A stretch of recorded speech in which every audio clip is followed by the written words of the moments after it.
ChatGPT is all the rage in the tech world, seemingly becoming a thing overnight. It's time to explore 10 useful ways humans use ChatGPT, a language model trained by OpenAI. From answering questions to generating text, offering recommendations, and providing customer service, ChatGPT is a versatile tool that can assist you with almost anything. Scary, right? We'll be delving into the specifics of each use case, including language translation, education and training, creative writing, research assistance, and of course, entertainment. Whether you're a student looking for help with homework, a writer struggling with writer's block, or a professional looking for a personal assistant, ChatGPT has something to offer. All this and more on episode number 2 of the Bad AI Show. In binary, the number 2 is represented as 1, 0. Most of these people don't even understand binary. How the heck are they going to understand artificial intelligence? I mean, what the 5, 4, 3, 2, 1. Who's bad? Hey, it's the Bad AI Show. Joel Com here, Travis right there, and today we're going to talk about ChatGPT. Yes, ChatGPT is the fastest growing technology of all time. It got to 1 million users quicker than anything ever. Amazing. It's a product of OpenAI. OpenAI.com is the official site creating safe artificial general intelligence that benefits all of humanity. Hopefully, and they're doing a lot of stuff in the AI space, but ChatGPT is the tool that they've created that interacts in a conversational way. What can you talk to ChatGPT about? Well, just about everything and anything. Now, to be clear, Travis, ChatGPT has basically documented the entire web up through the end of 2021. So you couldn't talk to it about, for example, the war in Ukraine, right? It doesn't know anything about that. Yeah. It probably also doesn't know anything about the great crypto crash of 2021-22. So that's okay. It would be sad if it knew. It still thinks NFTs are huge. Matter of fact. So you got those Bored Apes, you guys. Actually, Bored Apes, I don't think had even come out when these came out. So we'll see. That's true. You can actually sign up for a free account on their website. And if you go to OpenAI, the website is chat.openai.com/chat. And we'll have links for this in our show notes below this video or on the podcast page. And Trav, if you want to go ahead and pull that up on your side, if you're listening to the audio version, certainly you're going to learn from the things we're about to teach you. But, you know, AI is a very visual thing, and being able to see in real time what we're doing is something that might be of interest to you. So let's go ahead and jump right in here with the first thing that you can do. Yeah, and what I might suggest, if you do and go and view this on YouTube, please go ahead and subscribe if you're not already, and then hit that notification bell. It's going to make it quick and easy for you to discover when we're churning out new content. And we're churning out a bad crypto every week, a nifty show every week, and a bad AI show. So if any of those, interest you, crypto, NFTs, or AI, go ahead and tune in. You'll be able to snag that. All right. So ChatGPT can really be helpful in answering questions, right? I've asked ChatGPT, hey, what are 10 things that are the most common things that people can do to use ChatGPT? What are the most useful? And these are the things that ChatGPT told us were most useful. One of the big things it can do, Joel, is be helpful at answering questions. So I type this: what kind of questions should we ask it? Okay. What kind of questions? Look at that. All kinds of questions. I mean, these are just examples, and these are ChatGPT coming up with the examples. What's the capital of France? How do I cook spaghetti carbonara? What's the meaning of the word ubiquitous? Right. This is almost like a chat, a chat search engine that is basically going to, Google better pick it up, right? They have this new thing coming out called Bard AI, which they've been working on AI behind the scenes. But OpenAI came out and said, boom. And so a lot of people are coming over here and utilizing this. And in some cases, you don't even need search engines. You just need ChatGPT. Joel, the other day, I was cooking up some taquitos, chicken taquitos. Mhm. And I was like, okay, these are frozen. How long do I need to put them in my air fryer? So I went on ChatGPT. How long should I cook these chicken taquitos? And it goes, well, depending on the size of your chicken taquitos, you should, put it at like 380 and cook them for 8 minutes. And I was like, boom, cook them for 8 minutes. They were delicious. They were in my tummy really quick, Joel. Perfect taquitos. Did you ask ChatGPT how long you should digest them for? I did not ask that. Did but you one thing ask I can do, ChatGPT, when did I eat corn? Yeah, can you answer that? So what's cool is now I just asked this question. ChatGPT can be helpful at answering questions. What kind of questions can I ask? And I could say, I can literally click that little edit button over here and say, ask about cooking. And so now I might just come in. Now it's going to generate. Watch how quick this generates stuff. This is live. We're not editing this at all. Look at how quick this thing just popped up. How do I make the perfect omelet? What are some healthy meal prep tips? What are some great vegan meal ideas, et cetera, et cetera? What are some things I can do? Like, oh, I have this cumin. What the hell do I do with cumin for cooking? And they're like, oh, you could use cumin to do. So just that alone, Joel, asking questions, that's mind-blowing stuff right there. It really is. And so that's a good use case for ChatGPT right there. The second one that we have is generating text. If you want to write essays, if you want to create marketing copy, if you want to write emails. I used it today for a subject line for an email that I sent out talking about the Bad AI show. And I've been using it on my site at worldvillage.com to create content. For example, I went into ChatGPT and I said, write a 500-word article on the health benefits of natural sunlight, that whole vitamin D thing. And ChatGPT just went to town. Brrr, there it is. There's the article. So that might seem like a great way to create content for your blog, but let me give you a warning about that. The search engines are savvy and they can detect AI writing. So there's a couple tools I want to show you here that I think are going to be real interesting to you. AIwritingcheck.org is a great way to determine, not perfectly, but how the search engines see your writing. And so I've taken a piece of that article, 183 words in particular, and I'm going to check the text on it. And look, it knows. The prediction is that text is written by AI. So if you put that text, use it as a blog as is, you can get a strike against you. In other words, the search engines won't see you. So what I do is I use this paraphrasing tool at Quillbot, and this is a premium that I pay for. And I can go in here and tell it, okay, give me a new creative version of this. And when paraphrase this bad boy, right? I take that same text and I put it in here, and look, it says now that this is probably written by a human. So you can use ChatGPT to write blogs and other articles, but I wouldn't use it straight away. Yeah. You don't want to take that exact content and then duplicate that content for your purposes. A lot of times you want to do what Joel just did to make it better. But what's also interesting is, we've generated these type of things, and generating text is something that it can do. Joel just showcased that. There's other things that this can do. ChatGPT can generate text for a variety of purposes. Boom. Give us some examples, ChatGPT. There is writing essays. It can do that. It can draft emails for you. It can create marketing copy. Like, it can literally create all kinds of amazing marketing copy, social media content, product reviews, resumes, cover letters. There's so many ways that this can be utilized to generate text for you that you can then take and then put your own humanification on it, right? You can spin it, type it up on your own, change some words, or use that Quillbot tool that Joel just told you about. This is the end of the search engine. It's the evolution of the search engine. Well, right? I mean, why would you go to a search engine to find websites that give you what you want when you can go to a website and it tells you what you want right there?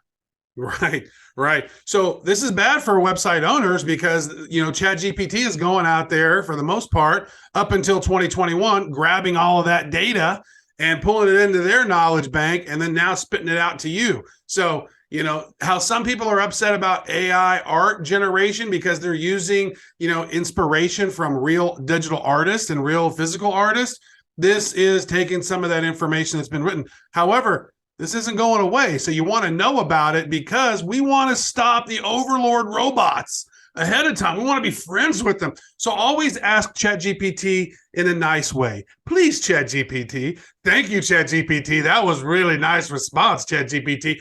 Please kill me first in a painless way. Thank you. The next useful case for ChatGPT is offering recommendations. ChatGPT can provide recommendations for products, services, or content based on user preferences. And we've asked ChatGPT to give us some examples of this. And we're doing it in real time right now. Travis is asking, what are some great examples?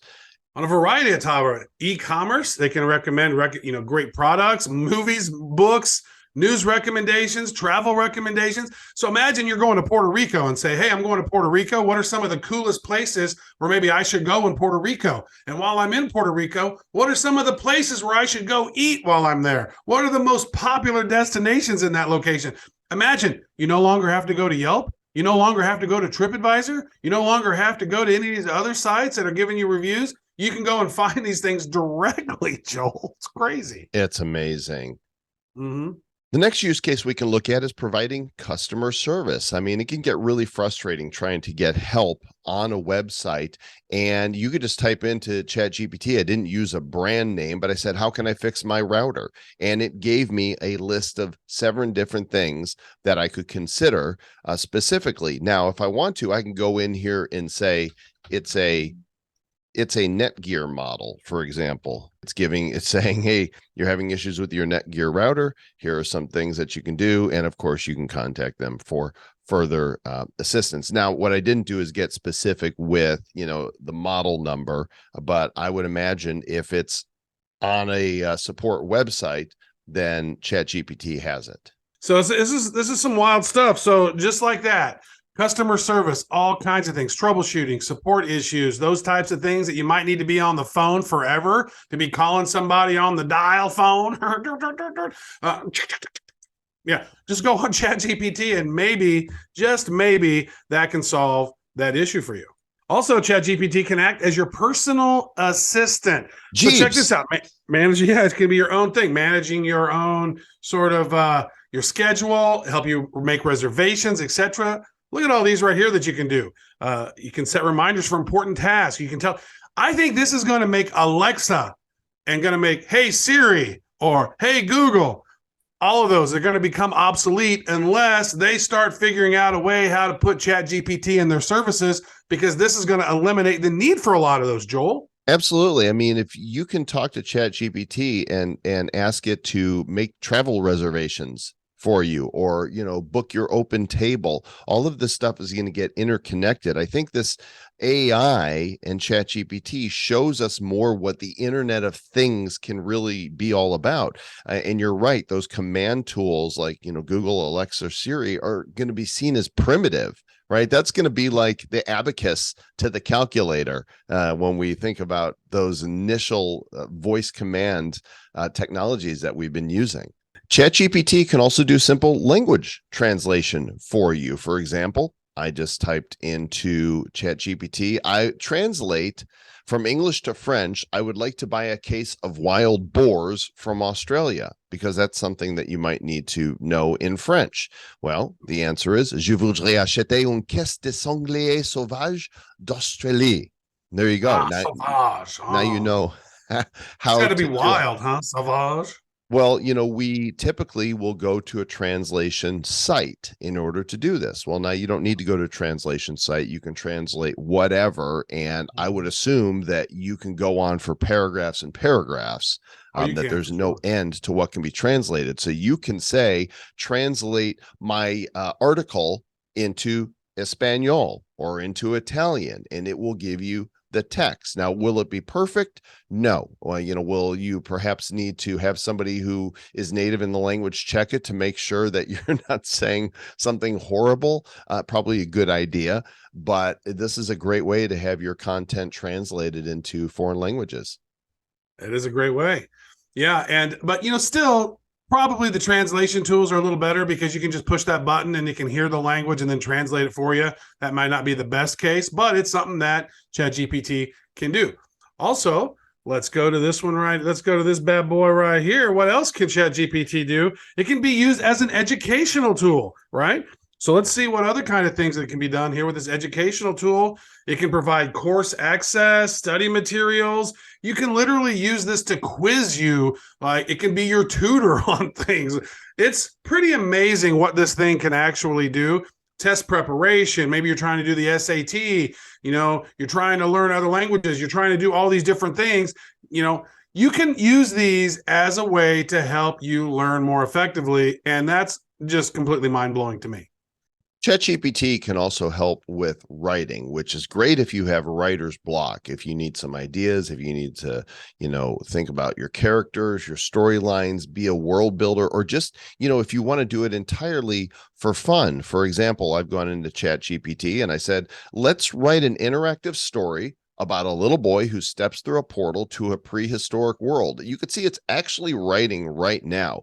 Once upon a time, there was a little boy named Max who loved adventure. Max was always curious about the world and loved exploring new places. One day, as he was playing in his backyard, he stumbled upon a strange object hidden behind a bush. As Max examined the object, he realized it was a portal to another world. And without hesitation, Max stepped through the portal and found himself transported to a prehistoric world filled with towering trees, giant ferns, and creatures he had only seen in books. It is still writing right now. And I think what it's going to do is it's going to complete this story to some degree, but then I can go into ChatGPT and I can say, his name isn't Max, her name is Jane. And all of a sudden it will change the story to include Jane. I could say it doesn't take place in a prehistoric world. It takes place in the world of the Jetsons. And it will, all of a sudden, ChatGPT will start bringing in George and Judy Jetson into this story because it knows all about that.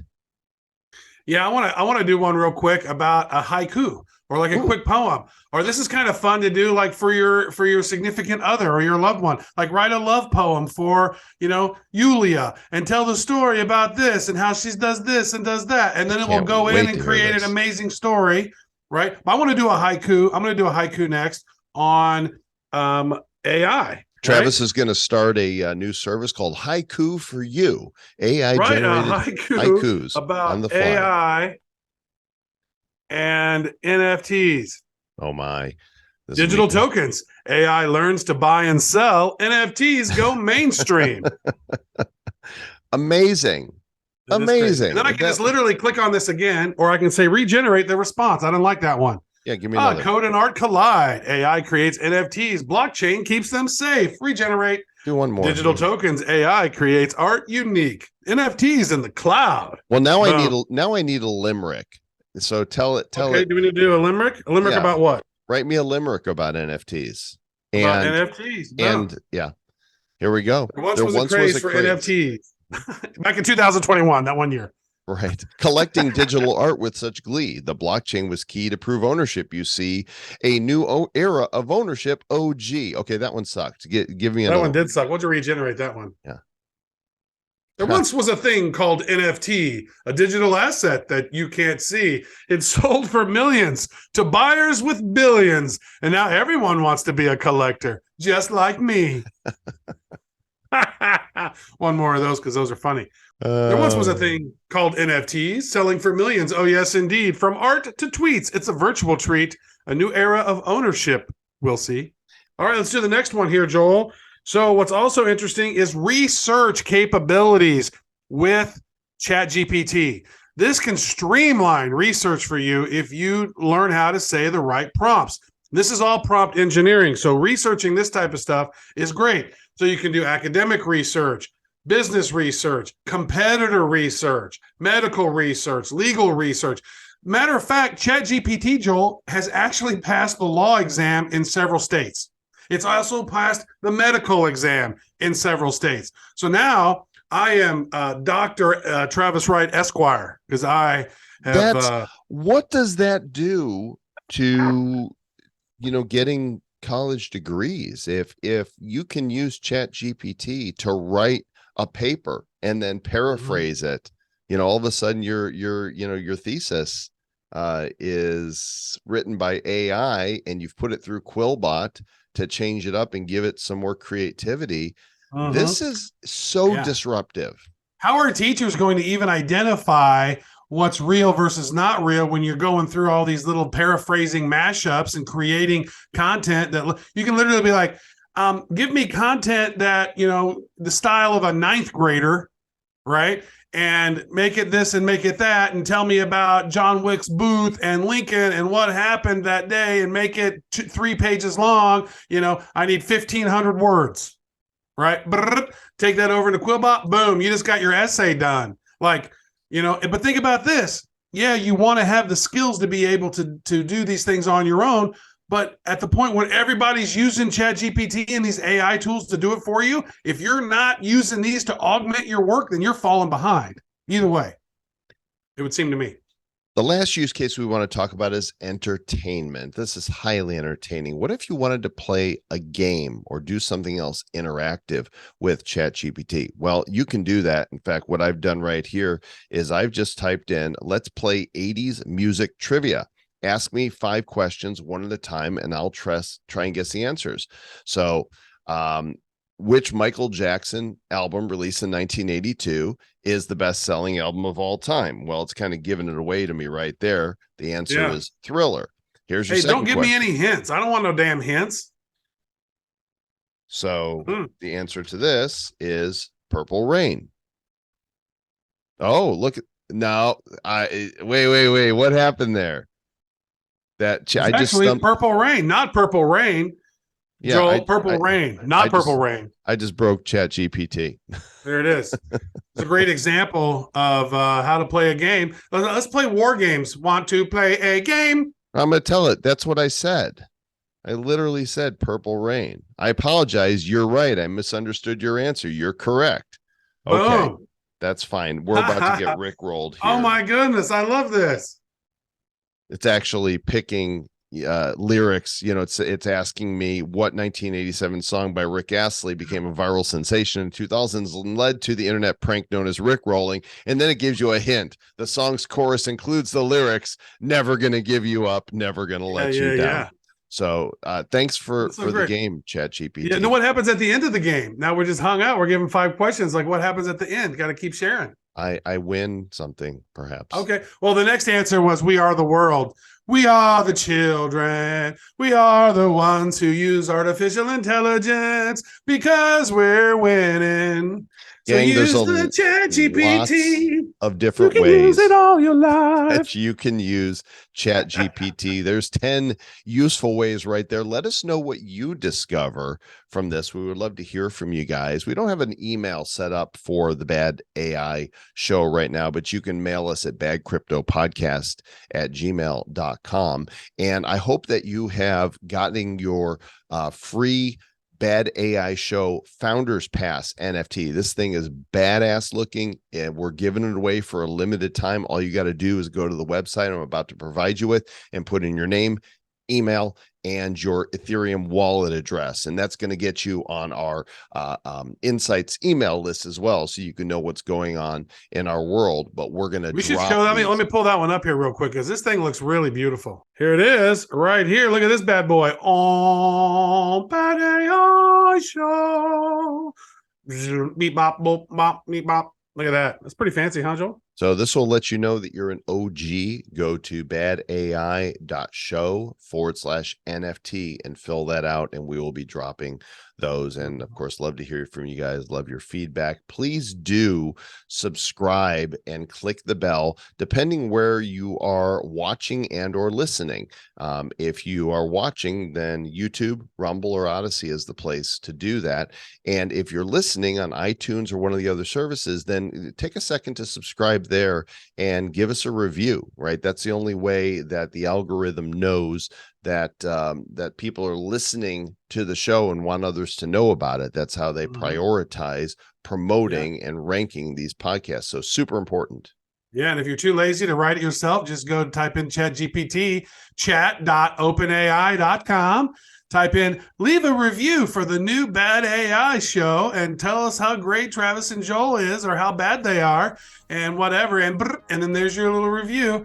And then you could take it over into Quillbot to give that a try, because you get a free trial if you do that over there. Mix it up, paraphrase it, copy it up. Just have some fun with it. If you're not having fun, if you're just looking at this and going, oh, great, that was really nice, go explore, go down the rabbit hole, do it yourself, do your own research. These are tools that, we've been telling you to do your own research for almost 6 years, right? With Bad Crypto. This here is one of those tools that can really help you do your own research. And more tools and views coming your way. Thanks again for joining us today. We'll catch you on the next episode. I need AI to correct my speaking. On the next episode, hopefully you have some great ideas for how you can use ChatGPT. Catch you then. Stay bad.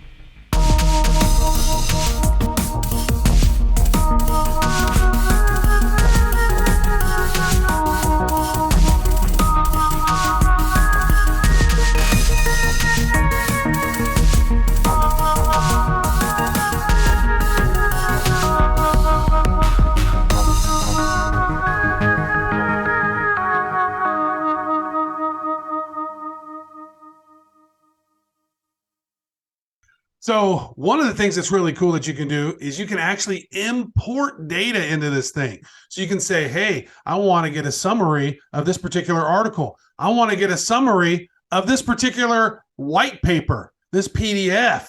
Tell me, what is this? So if you're curious about a certain crypto or certain something, right, on a PDF, plug that link in, and then it will go grab the link, read it, and then it will spit out a summary from that, which is so helpful to gain knowledge quickly. But then keep in mind, AI and this chatbot could be a little biased. It could lean one way or the other. So don't always take it as gospel. AI is not your God, right? Always take what they tell you and go, well, that's interesting. Is that true? And then go continue your research. Don't take anything at face value.